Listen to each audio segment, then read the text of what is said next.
پیارے بچوں، آج ہم فیضان درس حدیث میں حدیث نمبر 25 پڑھیں گے انشاءاللہ تبارک و تعالی۔ آج کا ہمارا موضوع یعنی ٹاپک ہے صابرہ ماں کو جنت کی بشارت۔ عن معاذ ابن جبل قال قال رسول اللہ صلی اللہ تعالی علیہ وسلم ما من مسلمین یتوفى لهما ثلاثة الا ادخلهم اللہ الجنة بفضل رحمته ایاہما فقالوا یا رسول اللہ صلی اللہ تعالی علیہ وسلم اب اثنان قال اب اثنان قالوا او واحد قال او واحد ثم قال والذی نفسی بیدہ ان السقط لیجر امہ بسررہ الی الجنہ اذا احتسبتہ۔ اس حدیث کا ترجمہ ہوا کہ حضرت معاذ بن جبل رضی اللہ تعالیٰ عنہ سے روایت ہے، اللہ عز و جل کے رسول صلی اللہ تعالیٰ علیہ وسلم نے فرمایا کہ جن دو مسلمانوں کے 3 بچے مر جائیں تو اللہ تعالیٰ ان دونوں کو اپنے فضل و رحمت سے جنت میں داخل فرمائے گا۔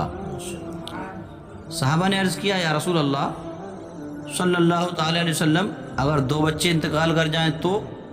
سرکار صلی اللہ تعالیٰ علیہ وسلم نے فرمایا 2 کا بھی یہی اجر ہے۔ پھر صحابہ نے عرض کیا کہ اے اللہ عز و جل کے رسول صلی اللہ تعالیٰ علیہ وسلم اگر 1 فوت ہو جائے تو؟ سرکار صلی اللہ تعالیٰ علیہ وسلم نے ارشاد فرمایا 1 کا بھی یہی اجر ہے۔ پھر فرمایا قسم ہے اس ذات کی جس کے قبضہ قدرت میں میری جان ہے کہ خام حمل جو ساکت ہو جاتا ہے اپنی ماں کو نارو کے ذریعے جنت کی طرف کھینچے گا جبکہ ماں اس تکلیف پر صبر اور ثواب کی طالب ہو۔ تو اس حدیث میں فرمایا کہ 2 مسلمان، جن 2 مسلمانوں کے 3 بچے فوت ہو گئے، تو 2 مسلمانوں سے کون مراد ہے؟ 2 مسلمانوں سے ماں باپ مراد ہیں۔ کیا مراد ہیں؟ ماں باپ۔ اور بچے فوت ہو گئے یعنی وہ چھوٹا بچہ جو فوت ہو جاتا ہے اس کے بارے میں فرمایا جا رہا ہے، چھوٹے بچے فوت ہو گئے، بس میں اب تو انہیں جنت ملے گی۔ اللہ تبارک تعالیٰ انہیں، جس کے 3 چھوٹے بچے فوت ہو گئے، حضور فرما رہے ہیں اسے اللہ تبارک تعالیٰ جنت میں داخل فرمائے گا۔ تو ان کو جنت میں داخل فرمائے گا جو اپنے ان بچوں کے فوت ہونے پر صابر رہے۔ کیسے رہے؟ انہوں نے صبر کیا، ہائے بابیلا نہیں کیا، بس میں رہے شکوہ و شکایت کی زبان لمبی نہیں کی۔ تو علماء کرام فرما رہے ہیں کہ اس حدیث مبارکہ میں جو بیان ہے ترتیب سے 3، 2 اور پھر 1 ہے، نہیں اس طرح سے بیان ہے، تو یہ کمال نقصان کی طرف اشارہ ہے۔ کس کی طرف؟ کمال نقصان کی طرف اشارہ ہے، یعنی اول نمبر اور کامل مستحق رحمت تو وہ ہیں، اول نمبر کے کامل مستحق رحمت تو وہ ہیں جو 3 بچوں پر صبر کریں۔ مثلا کتنے بچوں پر؟ 3 بچوں پر، اور پھر وہ بھی جو 2 پر، اور پھر وہ بھی جو 1 پر، اور سمجھ رہے ہیں آپ، وہ بھی کیا ہے؟ اللہ تبارک تعالیٰ کی طرف سے رحمت کے مستحق ہیں۔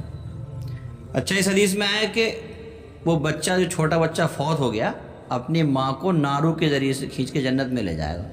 تو نارو کیسے کہتے ہیں؟ وہ ناف کے ساتھ جو جڑا ہوا ہوتا ہے لمبا سا نارو، اپنے نار کہتے ہیں شاید، ہیں اسے نارو کہتے ہیں، جو بچے کے ناف میں لمبا سا ہوتا ہے، جسے وقت پیدائش جو ہے دائی وغیرہ کاٹتی ہیں، اگرچہ وہ کاٹ کر پھینک دیا جاتا ہے، علماء کرام فرماتے ہیں، مگر قیامت میں اس بچے کے ساتھ ہوگا، کیونکہ رب تبارک و تعالیٰ اجزائے بدن کو وہاں جمع فرمائے گا۔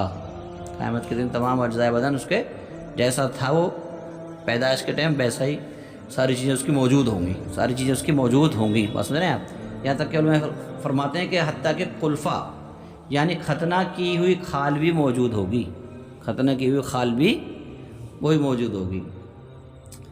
اچھا، فرماتے ہیں اگر یہ بچہ ماں باپ، اگرچہ یہ بچہ جو بچہ فوت ہوا ہے، سمجھ رہے ہیں آپ، اگرچہ یہ بچہ ماں باپ دونوں کو جنت میں لے جائے گا، مگر ماں کا ذکر خصوصیت سے ہے کہ ماں کو اپنے نارو کے ذریعے سے جنت میں کھینچ کے لے جائے گا، اور اولاً دونوں کا ذکر تھا کہ دونوں کو لے جائے گا، ماں کا ذکر خصوصیت سے ہے۔ کیوں فرمایا خصوصیت کے ساتھ؟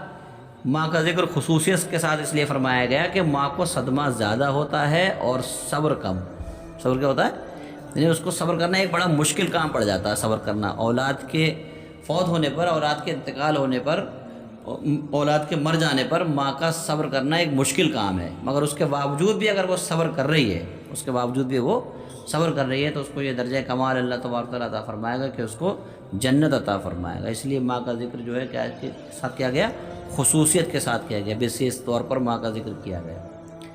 اچھا فرماتے ہیں علماء کرام کہ ماں کو حدیث پاک میں بیان کردہ فضیلت کا جو ذکر ہے کہ ماں کو یہ فضیلت ملے گی کہ اگر اس کا بچہ یعنی خام بچہ جو فوت ہو گیا اور مر گیا، وہ جنت میں اس کو اپنے ناروں سے کھینچ کے لے جائے گا، تو یہ فضیلت ماں کو اسی وقت ملے گی جب وہ اس کے فوت ہونے پر جزا فضا نہ کرے، یعنی زیادہ چیخنا چلانا، ہائے بابیلا کرنا، شکوہ و شکایت کی زبان دراز کر دینا، بے صبری کا مظاہرہ کرنا، اگر وہ جزا فضا نہ کرے اور ثواب پر نگاہ رکھے تب اس کو یہ فضیلت ملے گی۔ اگر اس نے صبر ہی نہیں کیا، زبان اپنے اعتراضات اور شکوہ و شکایت کی زبان دراز کر دی، ہائے بابیلا کیا، بس سمجھ رہے ہیں، اور طرح طرح سے اس نے جو ہے بے صبری کا مظاہرہ کیا، تب اس کو یہ جو درجہ، یہ کمال اور یہ طریقہ جو اللہ تبارک و تعالیٰ کے رسول صلی اللہ علیہ وسلم نے فرمایا کہ اس کو جنت ملے گی، تو اس کو نہیں ملے گی جو بے صبری کا مظاہرہ کرے گی، بلکہ یہ تمام فضیلتیں اس عورت کو ملیں گی، اس ماں کو ملیں گی جو اپنے بچے کے فوت ہونے پر صابرہ رہی،